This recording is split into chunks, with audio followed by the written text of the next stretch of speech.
Hello दोस्तों, तो आप सभी का स्वागत है हमारी इस वीडियो में। और आज हम पढ़ने वाले हैं पाइथन के बारे में। तो जैसे कि पाइथन कोर्स की हमारी पहली वीडियो है, तो फर्स्ट ऑफ ऑल मैं बताना चाहूँगा कि हम पाइथन क्यों यूज़ करते हैं। पाइथन हम इसलिए यूज़ करते हैं बिकॉज एक ओपन सोर्स लैंग्वेज है, और ओपन सोर्स होने से इसमें हमारे को दो फायदे हो जाते हैं। पहला तो कि इसमें हमें रिसोर्सेज बहुत मिल जाते हैं, और पाइथन एक तरीके से मल्टीपल सिस्टम कंपैटिबल लैंग्वेज है कि ये सिर्फ खाली विंडोज पे या फिर हमारे या फिर मैक ओएस पे ही नहीं चलती। ये लाइनक्स या जितने भी हमारे सिस्टम्स हैं उन सब में यूज होती है, और सारी फील्ड्स में हम देखते हैं कि पाइथन लैंग्वेज यूज होती है। जैसे कि हमारे डेटा साइंस फील्ड में तो सबसे ज़्यादा पाइथन का ही रोल है, बट हमारे वेब डेवलपमेंट में, गेम डेवलपमेंट में, यहाँ तक कि जो रोबोटिक्स हम करते हैं आजकल, रोबोटिक्स का बहुत ट्रेंड हो गया है, तो उस फील्ड में भी काफ़ी पाइथन लैंग्वेज यूज़ करी जाती है। और इसमें एक से है कि if you thinking about a problem then it might be solve somewhere in Python. मतलब कि पाइथन में क्या है कि बहुत सारी लाइब्रेरीज या बहुत सारी डेवलपमेंट्स आती रहती है, इन अनगिनत लाइब्रेरीज है। तो इसके कारण क्या होता है, हमारे लिए आसान हो जाता है इसमें काम करना कि हमें लाइब्रेरीज या ऐसी रिसोर्सेज मिल जाते हैं। और दूसरा, पाइथन में कोडिंग करना एक ईजियर हो जाता है देन हमारे बाकी लैंग्वेजेस से, बिकॉज इसमें सिंटैक्स और जो हमारे कोड रहते हैं वो थोड़े इंग्लिश रिलेटेड ही रहते हैं। तो उसके कारण हम जल्दी समझ पाते हैं, जल्दी रिलेट कर पाते हैं कि पाइथन में क्या चल रहा है। तो फर्स्ट ऑफ ऑल मैं चाहूँगा कि अगर आपके पास कोई आईडी ही नहीं है, मतलब आईडी वो होता है जिसमें हम कोड रन करते हैं, तो अगर वो आपके पास नहीं है कोई भी पाइथन रिलेटेड, तो हम पहले जाके एक बार आईडी इंस्टॉल कर लेते हैं अपने लैपटॉप में। तो आप यहाँ पे जाके देखिए एनाकोंडा इंस्टॉल, और ये जो फर्स्ट लिंक आए यही खोल लीजिएगा। और अपने ही सिस्टम के लिए, जिस भी सिस्टम के लिए आप डाउनलोड करना चाहते हैं, उसके लिए आप डायरेक्ट यहाँ से डाउनलोड कर लीजिए। यहाँ पे आप देख रहे होंगे, यहाँ लिख रहा है पाइथन 3.9। तो जो हम आईडी इसमें डाउनलोड कर रहे हैं वो पाइथन 3.9 सपोर्ट करता है। वैसे तो आजकल पाइथन 10 भी आ गई है, बट एनाकोंडा प्रॉम्प्ट अभी पाइथन 3.9 सपोर्ट कर रहा है। उसके बाद काफ़ी लोग सोच रहे होंगे कि हम एनाकोंडा यूज़ क्यों कर रहे हैं। बिकॉज एक तो इसमें ओपन सोर्स है, और काफ़ी सारे पैकेजेस और लाइब्रेरीज पहले से इसमें इंस्टॉल्ड आती हैं। अगर आप कोर पाइथन खाली इंस्टॉल करेंगे तो उसमें आपको लाइब्रेरीज नहीं मिलेंगी। वो फीचर जैसे जुपिटर नोटबुक जो मेजरली जिस पे अभी हम काम करने वाले हैं, वो भी आपको इस पे इंस्टॉल्ड मिलेगी इस आईडी में आपके पाइथन वर्जन के साथ ही। तो इसलिए हम एनाकोंडा कर रहे हैं, आप डाउनलोड कर लीजिए। और मैंने पहले से डाउनलोड कर रखा है, और जैसे कि आप देखेंगे मैं दिखा देता हूँ अपने डाउनलोड में। ऐसे ही एक फाइल डाउनलोड हो जाएगी आपकी, और कुछ नहीं करना है आपको, सिंपली जाके इंस्टॉल कर देना है, क्लिक क्लिक, जैसे हम नॉर्मल कोई भी सॉफ्टवेयर या गेम इंस्टॉल करते हैं, तो वैसे जाके इसे इंस्टॉल कर दीजिए। उसके बाद जब ये इंस्टॉल हो जाएगा, उसके बाद आप यहाँ पे जाके एनाकोंडा नेविगेटर आएगा, तो ये आप सर्च भी कर सकते हैं या फिर डायरेक्ट आपको मिल जाएगा कि एनाकोंडा नेविगेटर। इससे हम जुपिटर नोटबुक खोलने वाले हैं। जैसे यहाँ पे आप जाएंगे, थोड़ा टाइम लेता है ये खुलने में, एक बार खुल रहा है।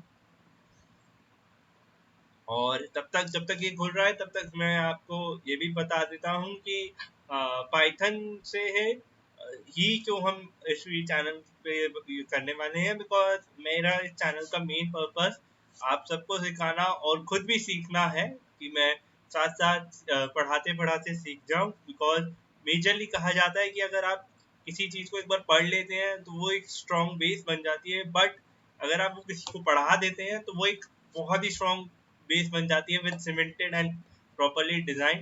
तो वैसा कुछ मेरा प्लान है। आप देख पा रहे हो कि इसमें पाइथन या ये सब मेरी स्क्रीन पे लिखा हुआ है, तो थोड़ा बहुत है कि मेरे को भी पसंद है, और इसलिए मैं यहाँ पे करता रहता हूँ। जो चीज़ें हैं तो वही एक्सपीरियंस आप लोगों के साथ शेयर करना चाहूँगा इस वीडियो में।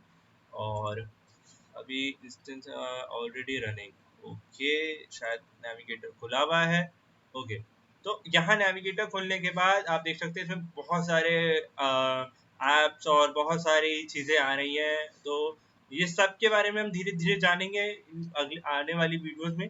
बट अभी आपको सिंपल सा क्या करना है, ये जुपिटर नोटबुक आपको दिख रही होगी, ये रही, इसको आपको लॉन्च दबा देना है।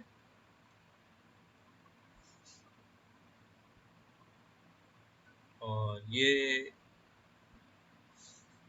आप देख रहे हो जुपिटर नोटबुक खुल गई है, ये क्रोम में खुली है। और ये बहुत सारी नोटबुक्स आप देख पा रहे होगे इसमें इकट्ठी हो रखी हैं। तो ये सारी नोटबुक जिन पे मैंने काम किया हुआ है, जिन पे है वो कोड चल रहे हैं, वो सारी चीज़ें इसमें इकट्ठी हो रखी हैं। तो इसलिए क्योंकि इसका जो एक्सटेंशन होता है .ipyn होता है, जैसे पाइथन का हमारा नॉर्मल एक्सटेंशन py होता है, बट नोटबुक जो होता है उसका nb हम और जोड़ देते हैं। तो हम बेसिकली क्या करते हैं, हम सबसे पहले एक नया फोल्डर बना लेते हैं, जिससे जो भी हमारा इसमें काम करेंगे हम उसमें हम करते जाएंगे। नया फोल्डर क्रिएट हो गया है, ये रहा। और शायद ये है लेटेस्ट फोल्डर, और इसको हम पहले रीनेम कर देते हैं। ठीक है, एक सेकंड, से नहीं होगा, कोई नहीं, हम यहाँ पे एक नई पाइथन फाइल खोल लेते हैं।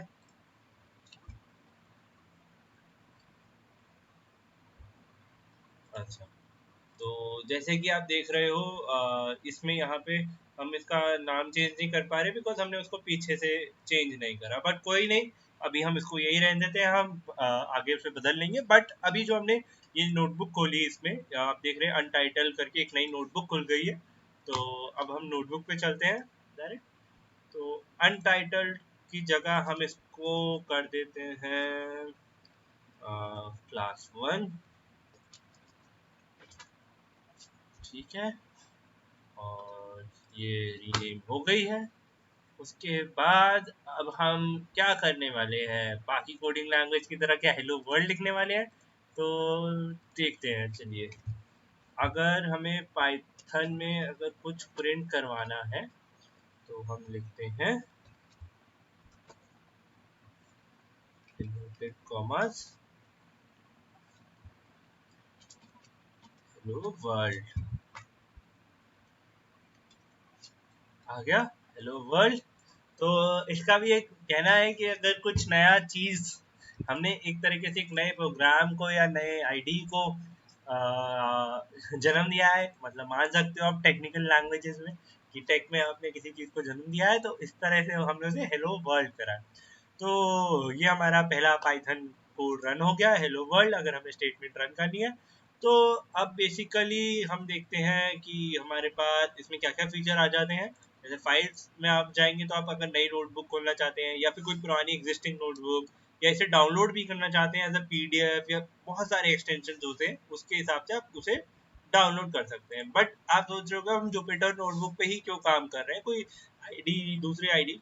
तो बेसिकली अगर हम आगे डेटा साइंस में जाएंगे, आप देखोगे कि हम मल्टीपल ऑपरेशंस रन कर रहे होंगे या मल्टीपल चीजें विजुअलाइज कर रहे होंगे एक साथ ही, एक ही कोड पे। तो बार बार हमें विंडोज नहीं करनी, स्विच करनी पड़ेगी, हम एक पूरा फ्लो बना पाएंगे कि हम डेटा के साथ क्या क्या मैनिपुलेशंस कर पाए और क्या क्या चीजें हमने करी, वो एक फ्लो में हम देख पाएंगे। दैट्स वाई हमने उसको यूज किया है। और ये मेरा स्पीकर शायद ऑफ हो गया था, बट कोई नहीं। उसके बाद अब यहाँ पे आप देखोगे अगर हमें इसके नीचे एक और सेल इंसर्ट करना है तो हम insert cell above, insert cell below, ये भी कर सकते हैं। व्यूज में भी हम देख सकते हैं अगर कुछ हमें व्यू हटाना है या कुछ। और एडिट में तो आप बहुत सारी चीज़ें कर सकते हो, सेल को हटाना है, मूव करना है, कट करना है, यहाँ तक कि आप मर्ज भी कर सकते हो दो प्रोग्राम्स को। तो ये सारे हम धीरे धीरे सीखते जाएंगे जैसे जैसे यूज़ करें।